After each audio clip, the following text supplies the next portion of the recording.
Hi, boys and girls. Today we are going to hear about the story of Noah and the great flood. Did you know that you can find this story in the first book of the Bible? It's in the first book, in Genesis. It follows the creation story. But before we get started, let me ask you a question. Do you remember or do you know what God made on the sixth day and called good? Do you remember? That's right. God made wild animals and tame animals and creeping and crawling animals.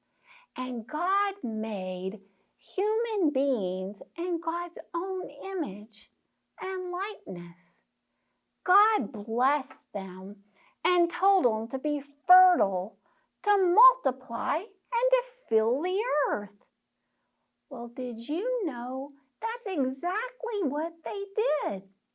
Our first parents, Adam and Eve, had children, and their children had children, and their children had children, and their children had children, and their children had children. Well, over time, people began to quit following God. They became wicked or evil. There was nothing good left inside of them. They didn't love God, and they didn't love each other.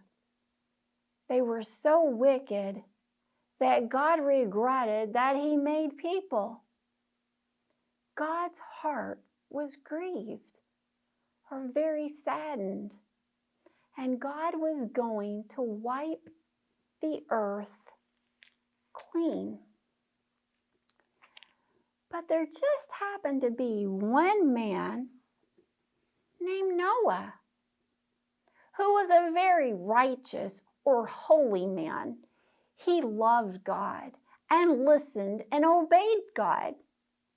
Noah had 3 sons and a wife, and his sons had wives.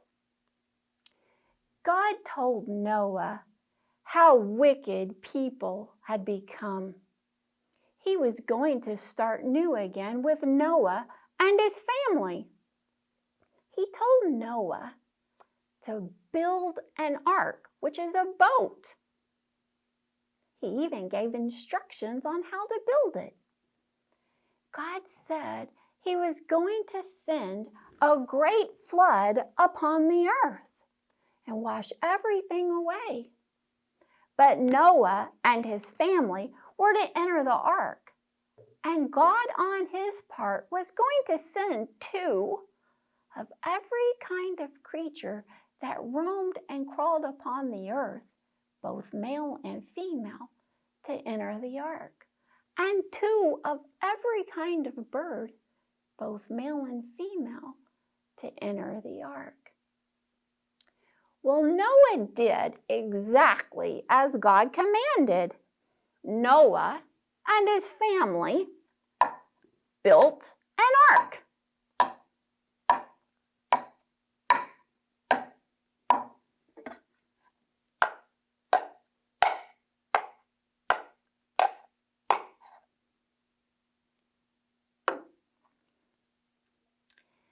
Then God said to Noah, "It's time for you and your family to enter the ark. For in 7 days, I'm going to send a great flood upon the earth, and it's going to rain for 40 days and 40 nights. Noah did exactly as God commanded. He and his family entered the ark.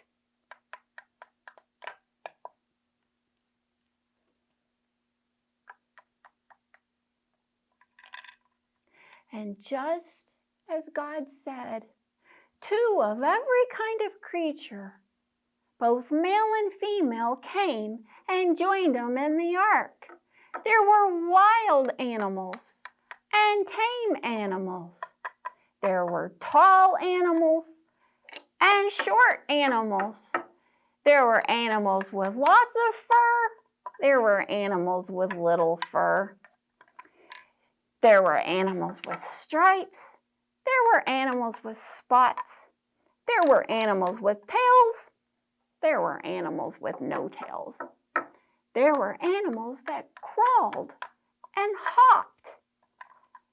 All kinds of animals, 2 by 2, both male and female, came and joined Noah in the ark. And 2 of every kind of bird joined Noah in the ark, both male and female. There were big birds and little birds and blackbirds and bluebirds, chirping birds and singing birds, all kinds of birds. And when God saw that they were all safe inside, God shut them in.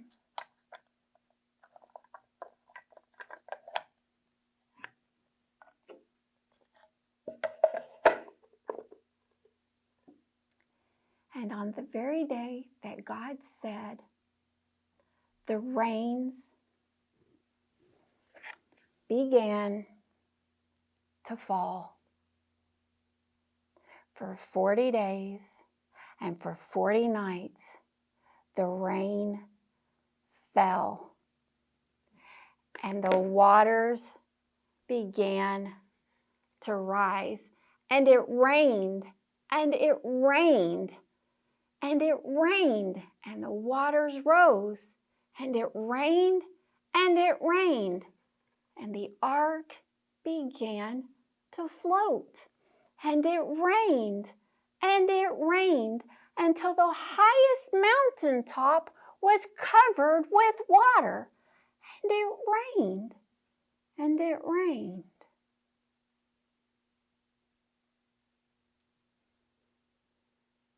Then God remembered Noah and his family and the creatures on the ark. And he sent a sweeping wind to blow across the earth, and the waters began to go down.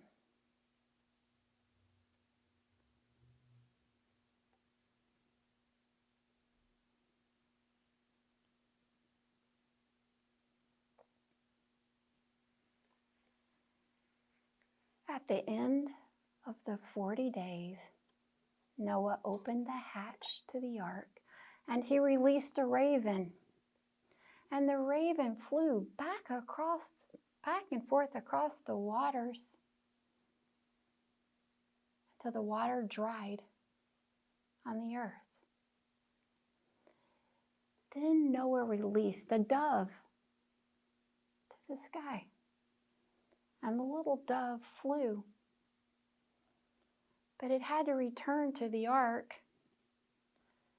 because it had no place to land, for the water was still covering the earth.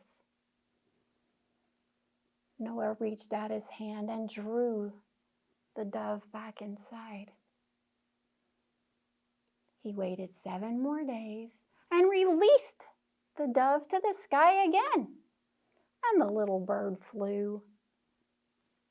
Well, this time, the little bird in the evening time brought back a green olive leaf in its beak or its bill. And Noah knew that the waters were starting to lessen. Noah waited 7 more days, and he released that same little dove to the sky again. And this time, it didn't return.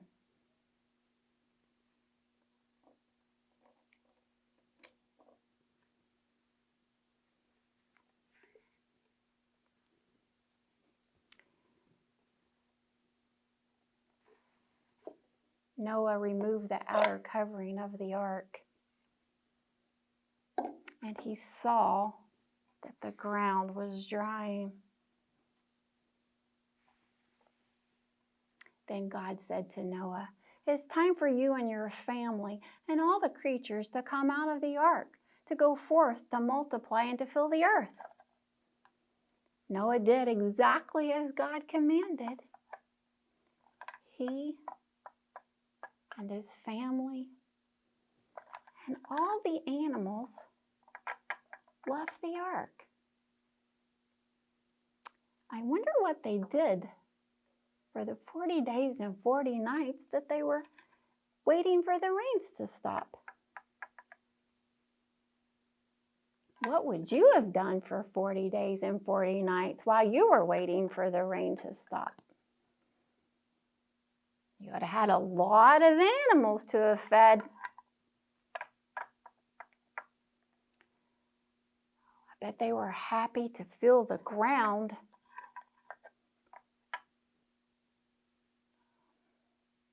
All these animals.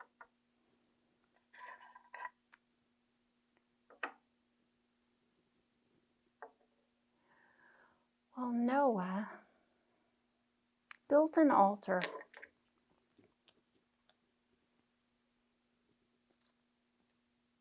And he made a sacrifice and a prayer of thanksgiving. This pleased God so much that God said he would never send a devastating flood across the entire earth again. God made a covenant, which is the biggest of all promises ever made. He made that covenant with Noah that he would never flood the earth with a devastating flood again. And he blessed Noah and his family and told them to have dominion over the animals. And God gave Noah a sign. It's a bow. And he said, when he sees this bow in the clouds of the sky, he will remember the promise for the rest of all the ages of the promise that he made to Noah and his family.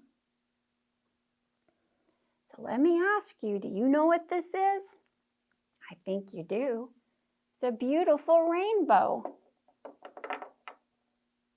Have you seen a rainbow lately? I have just a few days ago.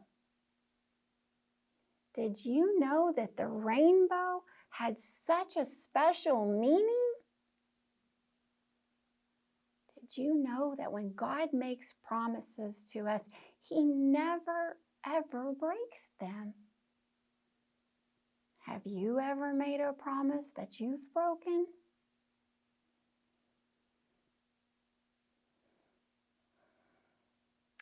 What do you think God was telling us in this story?